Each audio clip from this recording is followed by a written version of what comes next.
Há segredos escondidos nas páginas da Bíblia, histórias que revelam batalhas invisíveis, seres celestiais que escolheram desafiar o Criador.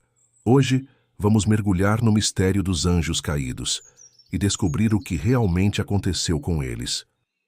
Isaías 14, 12 ao 15 diz: Como caíste desde o céu, ó Lúcifer, filho da alva, como foste cortado por terra, tu que debilitavas as nações.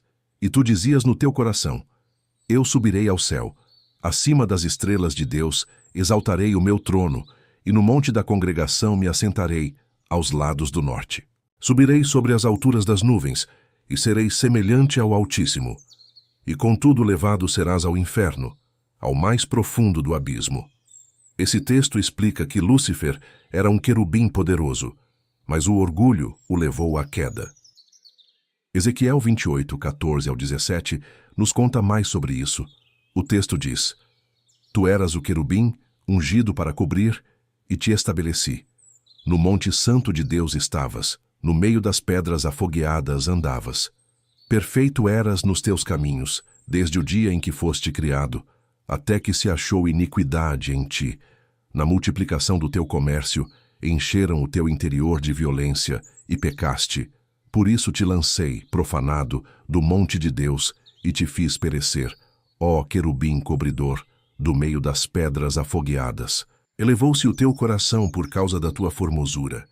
Corrompeste a tua sabedoria por causa do teu resplendor. Por terra te lancei, diante dos reis te pus, para que olhem para ti. Essa passagem bíblica nos conta que Lúcifer era um querubim ungido, criado com perfeição, beleza e sabedoria. Ele ocupava uma posição de guarda no Monte Santo de Deus. O orgulho por sua beleza e luz corrompeu sua sabedoria, levando Deus a lançá-lo por terra como profano. O texto descreve o orgulho de se considerar igual a Deus. Houve uma guerra no céu. Apocalipse 12, 7 ao 9 nos conta isso. O texto diz: E houve batalha no céu. Miguel e os seus anjos batalhavam contra o dragão e batalhavam o dragão e os seus anjos, mas não prevaleceram, nem mais o seu lugar se achou nos céus. E foi precipitado o grande dragão, a antiga serpente, chamada o Diabo, e Satanás, que engana todo o mundo.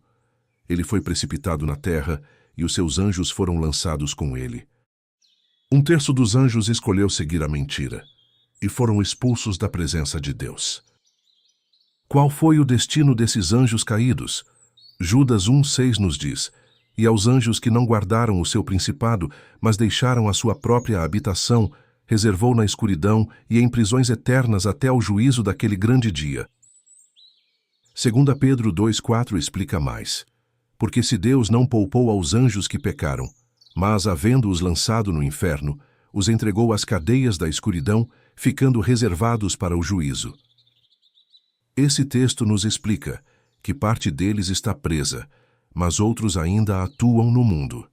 Isso nos leva ao texto de Efésios 2,6, que diz: Porque não temos que lutar contra a carne e o sangue, mas sim contra os principados, contra as potestades, contra os príncipes das trevas deste século, contra as hostes espirituais da maldade nos lugares celestiais. Com isso aprendemos que alguns estão soltos e atuando de forma ativa entre nós. Eles não desapareceram.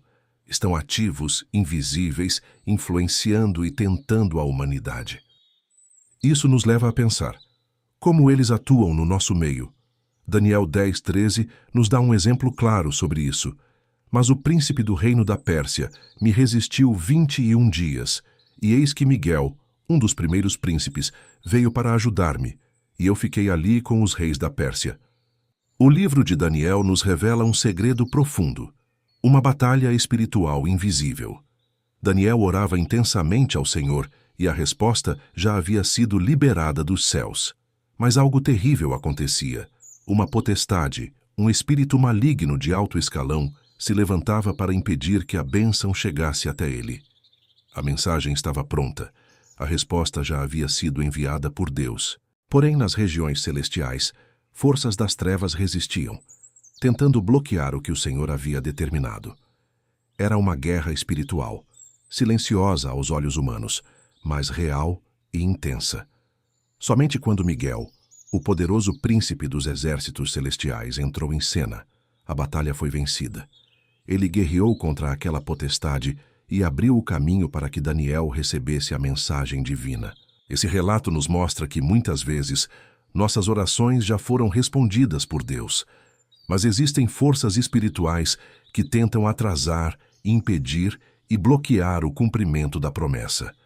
É por isso que precisamos perseverar, porque enquanto oramos, há uma guerra acontecendo no mundo invisível. Isso nos leva ao texto de 1 Pedro 5,8. Sede sóbrios vigiai, porque o diabo, vosso adversário, anda em derredor como leão bramando, buscando a quem possa tragar. Com esse texto aprendemos que os anjos caídos agem nas sombras, mas seus efeitos são visíveis. Engano, destruição e opressão são só alguns deles. E a maior pergunta de todas: qual será o fim destinado aos anjos caídos? Mateus 25:41 nos conta. O texto diz: Então dirá também aos que tiverem à sua esquerda: Apartai-vos de mim, malditos, para o fogo eterno, preparado para o diabo e seus anjos. Apocalipse 20:10 termina dizendo: E o diabo que os enganava foi lançado no lago de fogo e enxofre, onde estão a besta e o falso profeta, e de dia e de noite serão atormentados para todo o sempre. O mistério dos anjos caídos é mais do que uma história antiga. É um alerta.